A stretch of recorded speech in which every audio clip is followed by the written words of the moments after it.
All right, guys, you know what time it is. It's time to talk about our favorite scenes. And I'm going to go ahead and start this one out, Dave. Now, for me, it was one of the opening scenes of the film was, I call it the milk truck scene, where you see all of them. Of course, there's a white guy driving, and they, like I said, again, everything I think we can now not just assume, but we now know that everything the Hughes brothers was doing was attention to detail. So again, they could have just showed them in the back of a truck, but they clearly also showed it's so powerful just to see, okay, there's 3 minorities riding in the back of this truck with a white man driving, meaning that not to say, oh, go to the back, but it puts you in the mindset of what time they're in right now. But the reason why I love that, and again, they don't harp on it. It's a subtle detail that you have to pick up on. Perfect, yes, sir. So to me, the one thing I loved about this scene, because again, I like films that teach, and meaning this is a time capsule piece, meaning that kids now wouldn't understand this, and even I almost didn't understand when I watched it when younger for the first time, but you have 3 minorities discussing their future during a time where to be drafted meant something totally different. To be drafted now, you're like, oh shit, mama, we going to the NBA, we going to the NFL. Back then, there was literally, you're complaining about wearing a face mask. Imagine a world where you were literally put into a lottery to be drafted. Like, hey, you might be going to the military if your number comes up. With all this stuff happening with Russia and Ukraine, you might not have to imagine that world too much longer. There you go. I'm glad we're over the barrier of fighting for it. Between my liver and your lungs, we're going to be no good for anybody here. So I will Kirby my own leg to get the fuck out of that draft. Get the fuck off a spider. It's not our war. Yeah. There you go. We're in the real war. Yeah, according to Martin Sheen. What'd you think about that scene? Did you notice that, or what'd you think about that? I know. No, that was a great opening scene. It was like I didn't even pick up on the fact that it was a white guy driving up front. That's how like under the nose that they did that. It's background fodder. It's not like hey. Because we all know that time and place, right, and like the bullshit that comes with it. So like to not bog the movie down with those details, but to have them there for authenticity, that's really cool. To me, because again, I just want to nail down one more point to our audience out there who may not be familiar with this and who may say, I don't get the point. Why do you have to bring up the fact that it was a white guy driving? It's not the fact that it was a white guy driving. Like he says, it just shows you the time that was going on. They could have had 3 white people in the back of the truck. That's not how that operated back then. Hey, Dan's been here for a while. Dan's driving. He's not going to be back in the back handing out milk. What does he look like? Get somebody else, get that spick and those niggas to do it. Yeah, and it's weird. But then you had like the flip side of that, where you had the liberal white class of America, like Saul, who ran the butcher shop, who's like, you would in that time and place when he was going in to get that job, I expected that scenario to go very differently. Yeah. And then like, down to the point where he had to close down the shop, and he's giving him the last of the last of the food that they couldn't sell. It was cool that they showed both sides of the equation, and without showing it. Yeah, and between him and Saul, hey, they cut the fat. See what I did there? Even when they were like you were talking about when they were at the when they were in Vietnam, and the white dude was like, get that bullshit out of here, like. Right. We don't like. See color. We're all in this. Together. We're all in the shit together here. Right. We're all the same. I've been walking around with a motherfucker carrying a head. Don't tell me I see color. Like he was like, nah, we're just Although I feel like that might be glossing over a part of history that not doing the injustice of that part of history enough justice, because I'm pretty sure that there was like. It wasn't equal in the military over there. I mean, maybe once you break off into these like. Smaller sects, but that's what made it beautiful. They didn't show the bureaucracy of reporting back to this person. This is their unit. He's in the shit. It's his story. Yeah, he's got my back. I got his. I don't care. Well, everybody didn't have everybody back. Hey, cover me. Friendly fire. Yeah. Okay, we'll get there. Whoopsie. Your turn, sir. One of the opening scenes for me too, when Kirby has Anthony take him on a run. Pull over here. I love that whole scene. What did you think they were going? What did you think that meant when he said, come on a run with me? Oh, I absolutely knew that it was something crime related, because he gave him money first. Yeah. Feel. Like, he wanted to make sure that he had him in his pocket before he went and did this shit. But you want to go on a run? Like, when an old man gives you money and then asks if you want to go on a run with him. You go. Yeah. Or you don't. I mean, depending on the man, but there is a relationship there, between your prior relationship, right? Yeah. But that whole scene was really great. Like, you want to drive? Who, me? No, not me. You, motherfucker. Kirby, I ain't got my life. You want to drive or not, motherfucker? Yeah, I love the dynamic between them two. Keith David is always. You could tell he saw a little bit of him in Anthony, and he didn't want Anthony to wind up like him. Yeah, I mean, he's like, "Whoa, Nelly, isn't that what you call her, Nelly? I'll call this bitch whatever I want to call her." What you call her, Nelly? Come on, Nelly. I'll call this bitch whatever I want to call. All the way down to you got more soul than your old man. Right before he knocks the bitch Now out cold. Like you said, you got more heart than your old man. I'll tell you that. Yeah, He did knock that bitch out cold. When it cut to the wide shot, she is not even moving on the ground. Like she took. So we don't even know if she's dead or not. Yeah, like put her down, and then at the same moment, you grab the wrong leg, you cocksucker. You grabbed the wrong leg, you stupid cocksucker. But this the shot after that. They back all the way up down the street to let you see him like. But what killed me about that scene, what was the icing on the cake, is when Keith David falls to the ground, shimmies himself over to hold the guy at gunpoint. Get my money, motherfucker. Yeah, like I never thought I would see another man holding somebody at gunpoint on the ground. I want my motherfucking money here. And then, oh no, I lied. The cherry on top of the icing on the cake is when they get back in the car, and he's like, I've done this before. I know you felt this. Like, where the fuck am I? I ought to kill that. I ought to kill that bastard. What happened, Kirby? What happened? Motherfucker made me lose a whole pack of cigarettes. Motherfucker made me lose a whole pack of cigarettes. And every cigarette smoker in America felt that at that time. He does not care about all the money that he just got. He can go buy cigarettes. a carton. Like, had an open. I can't have a cigarette right now to enjoy what just happened. Yeah, everybody sitting there. I got a bad motherfucking leg. Yeah. You grabbed the wrong one. That was such a good. That threw me off too, because I love that they waited until that moment to let us know that one of Kirby's legs It was a was false not real. leg, and you didn't know it until then. But it was such a great reveal. And did they ever explain that? Because But no, in the war, he said it. He Okay, said it, and that's why I that's say what he I saw figured. something to Anthony and him. It happened in the war. Yeah. Or whatnot. So essentially, his story played out like yet again, they're not throwing it in your face. This man fought for his country in allegedly the real war Martin Sheen was talking about, but still came back home and had to hustle. But we'll get to that later. So yeah, very good, sir. One of my other favorite scenes was graduation night. Now we've discussed this before, and I didn't learn this until later on in filmmaking, but the Hughes brothers did an amazing job with it. I made it. You see black people in red and green in there, and it's not just the Africa thing. I'm not saying that. I'm not saying that. I have that in my what would I change? I wouldn't change that at all because again, I've told you this before. It was a strong artistic choice. So It was. You should definitely expect different opinions. Correct. On how, because everybody's not going to look at that and see the same thing. Yeah. I loved it. Put it this way: when I first saw the movie when I was a kid, I didn't know any different, so I wouldn't know why I would love it. I was just like, it's an artistic choice. But do you think that was a red color gel over lights, or do you think that was post production that created that effect? Put it this way: it could have been done better a lot, but I'll say that. So with that being said, I think it was a gel. I don't think that it was done in post, and I think it was a gel. Yeah, because you could tell because behind them it wasn't like as it was strong. Yeah. So it had to be a gel. But my point was, I knew what they were going for. They were going for that. Certain darker toned skinned people, no, and that's not just black, you can be darker toned. You can light it like this lighting's on me now, but if you change the light and you get it right with the aperture and everything and f-stop, the skin illuminates now. Like the skin is popping off the screen versus how it looks now. So they knew that. I just don't think they had enough technical.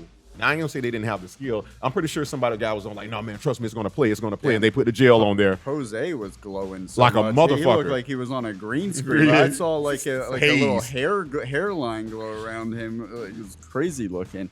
Yeah, it was just that was just a little. I knew what they were going for. It was still too murky looking for my taste. They reminded me of like movies that, and nothing against Chad Hendricks, but he would blast some color gels like crazy on like in early 2000s, and it just, I think that's why it just like, I guess same time frame. So it was a time frame because think about it now. Nowadays, that could have been done easily. Mm-hmm. That's an easy light setup and it would have been done. But again, I know what they were going for A for effort. Yeah, I mean the scene itself was great. Oh, yeah, between the dot that my hand still hurt. Yeah, you give away my pussy, I'll kill. All right. I had two favorite scenes. So the first one was Kirby and Anthony on the run, and then the second one was of course the heist scene.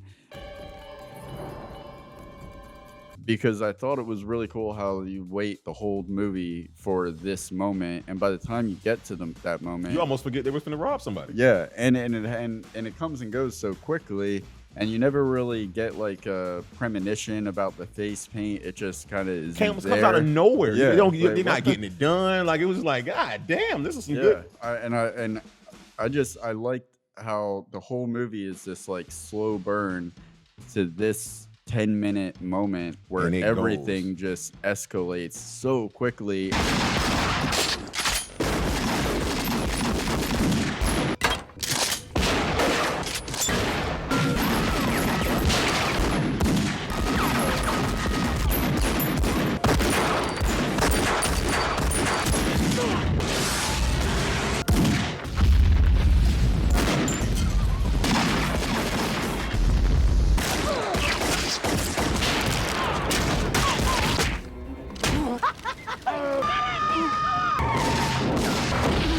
And there's such a range of emotions happening from, like, I'm cracking up at Jose and his excitement over the fucking pyro. He doesn't even care about the money. He doesn't care about the money. Did you see that doors explosion? came off? Yeah. Oh my God, I gotta he's running to the other guy, not to tell him to get out of there, to come witness the magnificence. And then like the slow tension that builds between Officer Brown and Cleon. Hey, and we'll be talking to Officer Brown later, but remember what does he say? Let me check for you. No need to go to any trouble, officer. No trouble at all, brother. Ain't that for me to help a fellow leatherneck. Yeah. And it was almost like he knew what was going on, but he was just cat and mouse in him. But I don't think that, because he really did seem legitimately blindsided when shit went south. And then, but what about the awkwardness of that moment too? Where he was like, hey, like you waiting on a bus or something? He was like, yeah. He's like, I'm waiting on it. I called it here at the exact same time yesterday. He's like, you sure? Yeah. Almost like, hey, bitch, yeah, you might want to. Stop and I was waiting on him to say, like, listen, I don't know what y'all finna do. I wasn't even gonna fuck with you, but your partner across the street, like, if you wouldn't even look down the den like that, and you see smoke, you see Skip over the east. Yeah. I bet if you look down, it was a mound of cigarettes down. I like they did a really good job at conveying the gravity of the fucked up parts of that situation, like when the sister gets shot. That was I couldn't imagine what Anthony was feeling in that moment. Because he got her into it. Yeah, that's his daughter's 19. Like, I can't leave her. Well, you're not leaving her. She's already gone. That was a great line. Perfect. And again, they showed the level because he's been going crazy this whole time, and without any explanation, man, she's already gone. Like, God damn. What made that scene my favorite scene over all that was Jose. Because if you remember when they're driving around earlier with Kirby. Put the goddamn thing away. With your little pyromaniac ass. You're gonna be walking in a minute. Oh, cool out, Kirby, man. I'm not gonna burn your car. Not yet, at least. And he meant that shit when he said that line then, I was like, oh, he's gonna fuck his car up during the heist. And it got to the heist and he fucked it up.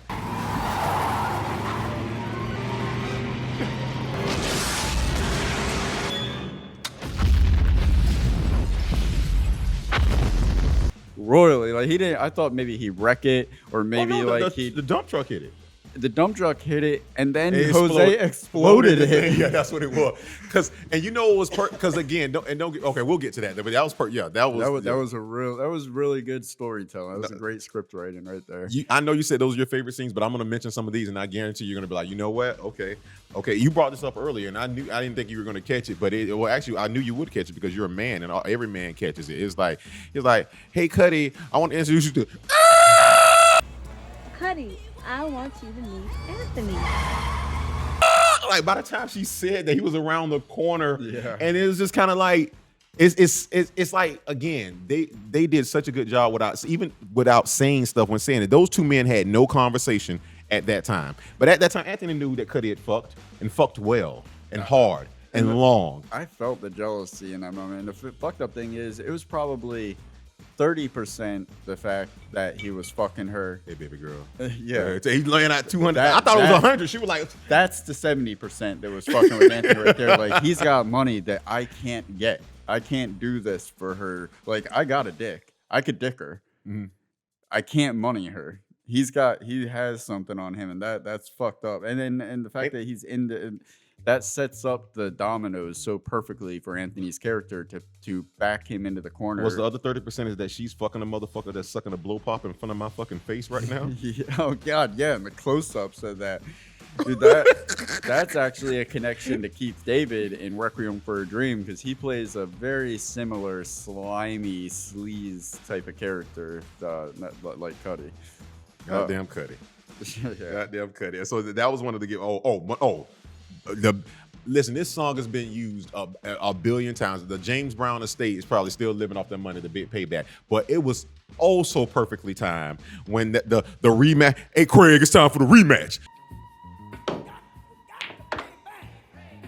When this motherfucker Lorenz Tate plays Terrence Howard again in that second game of pool, say, man, why you gotta talk shit? See, that's why I kicked his ass when he was a little kid. See, man, why the fuck you always gotta talk some shit? Hey, but it's okay, man. Hey, what you look? You got that fine ass Juanita. Hey, man, don't look at me like that. I'm just paying you compliments on your taste. Shit, no, it's all good, man. But word is, baddest motherfucker this side of Nicky Bonds. He used to tap that ass while you was opening arms. Cut to Coming America scene now. Oh yeah, and he broke his ass off, and that's when what did Kirby say? Nah, let him get it. Let him get it. Yeah. He's been needing He did the ass whip for a long, and he beat the shit out of Terrence Howard. We ain't seen Terrence Howard since. I mean, he beat the living shit out of Terrence. I know they talk about black on black crime, but in our community, that's red on red crime. Two light skinned brothers just going at on the ground. That's why dark skinned guy was like, nah, let him get it. Let him get it. In that situation, 1 times 1 did equal 1. He did find a straight line directly. Oh my God! That and this, pole you know, was the a beautiful straight part line. is if you can go back and screenshot that one line when they pull him up, you see how he's bit like He looked like Jesus coming off the cross when they pulled Jesus' lifeless body off down. From the He crucifix. wanted more, and what he ended, and to show how crazy Jose is, he gets on top of him like call back the flash of the Friday. He was like, Let me go, Kirby, let me go. You already beat him. Come on now. Oh, shit. and then Anthony says, and that's game, motherfucker. Yeah, somebody needs to do a super cut Yeah. of Jose leaning over him and then like just cue the audio and you got knocked the Fuck fuck out. He beat the shit out of him. So yeah, that was one of my favorite ones. Okay, now we talked about this again with Cuddy. And you have to understand, this is my brother's favorite fucking scene of all times and favorite fucking lines all time. And we and him talk about it all the fucking time. It's the fact that, okay, granted, you have to even she said, Juanita says it. I had a life when you was gone. And furthermore, she didn't say, I don't know how many times you got your dick sucked or what you fucked over there. She didn't say that. She said, I had a life. And they were like, all right, cool. So that's normal. So, and don't get me wrong, Cuddy wasn't supposed to show up after that, but he does. And when he's leaving, he's walking out and he was like, Hey, young blood. hey man, I ain't gonna lie to you. I care about Juanita. I care about Sarah too. You know what I'm saying? And I laid a little bit of money on him. And at that point, he didn't hear shit else Cuddy said. But point being is Cuddy was like, nah, I was around, you back, I'm gone. He genuinely meant that shit. He meant it, bro. No, I was on his side in that moment. And I would have been more on his side.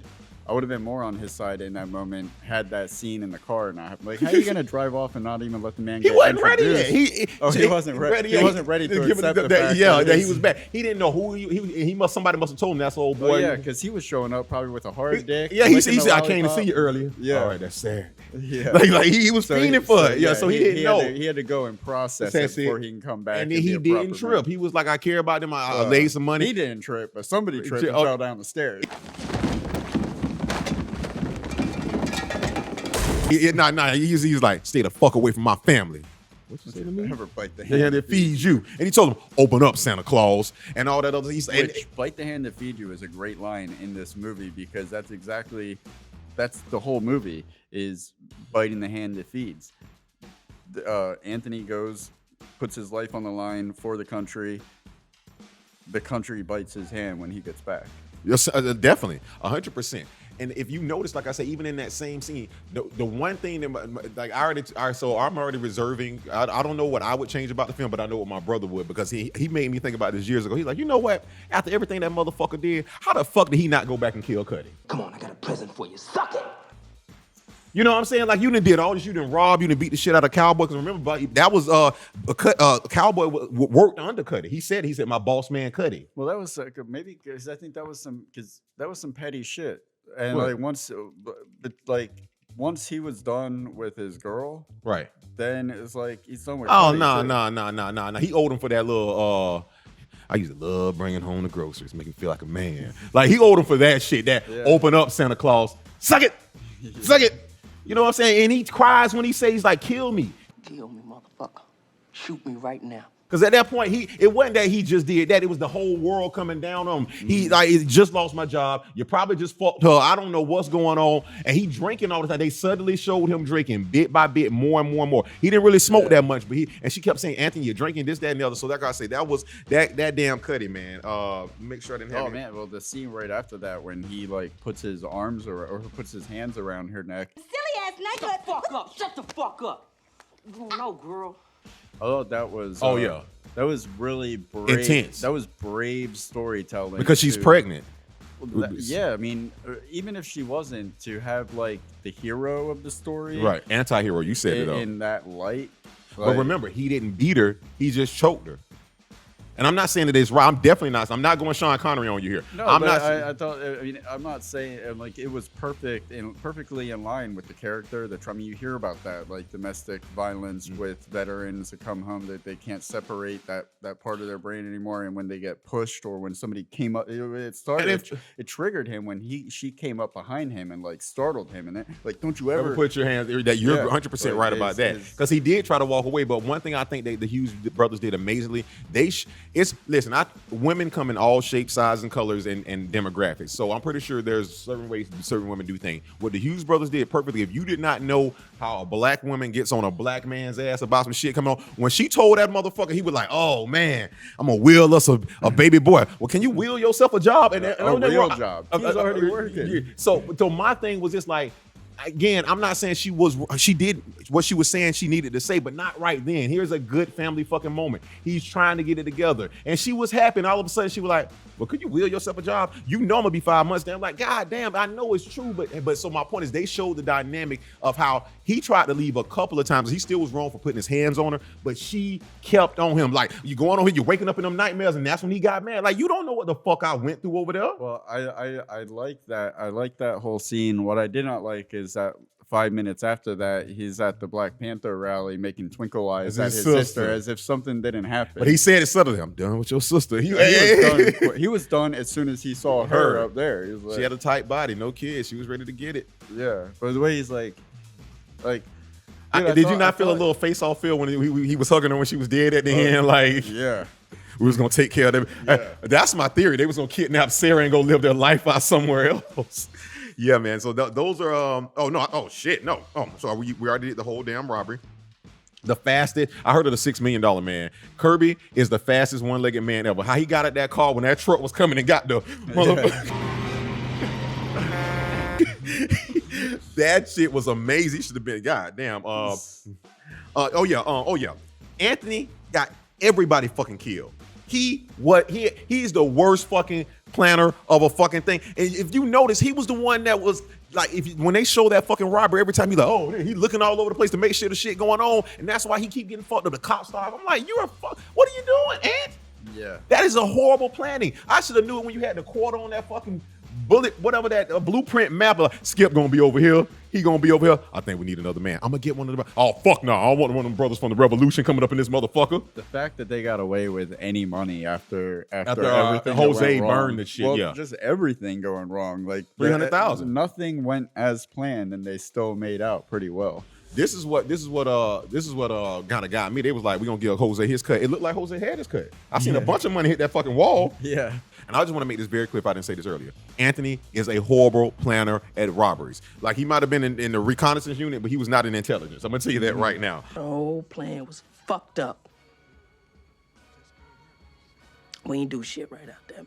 And the worst, and again, I understand they had to improvise. I really do, because like, as to your point, he did blow up Kirby's car. Why the fuck are y'all running on 45th and Harlem where nobody scattered, went a different place? Y'all all running on the main street. You got fucking somebody going Teen Wolf on top of the cars. I think it's Anthony. And furthermore, bitch, I'm glad I rebrought this. Thank you. So let me get this straight. I know it was a surprise just to see them in the makeup, but everybody knew what the wardrobe was. Mm-hmm. And I will say this: if I was at the wardrobe meeting, I'd have been like, "Well, I want to switch my role because I do want to be one of the people to wear the paint. If I'm gonna die, I want to die like this." With that being said, that's just what Anthony got. So let me get you straight. If somebody called in the description, like, man, yes, I just want to report a right behind the scenes. These people shoot these people. Man, what's going on? It's a bunch of people in black and white face paint, and they're all wearing black. But no. One of them has on a brown suede leather jacket. Like, what the fuck are you doing, bro? Yeah. Huh? Hans, Booby, I'm your brown knight. Why the fuck do you have on this nice brown leather jacket? Everybody else in all black, you're throwing out. You know I would have said somebody. Shit like, bro, you want to take the jacket off? Or like you're like, they can tell us the difference from everybody else. Yeah. Where did it come from? Hughes Brothers, please.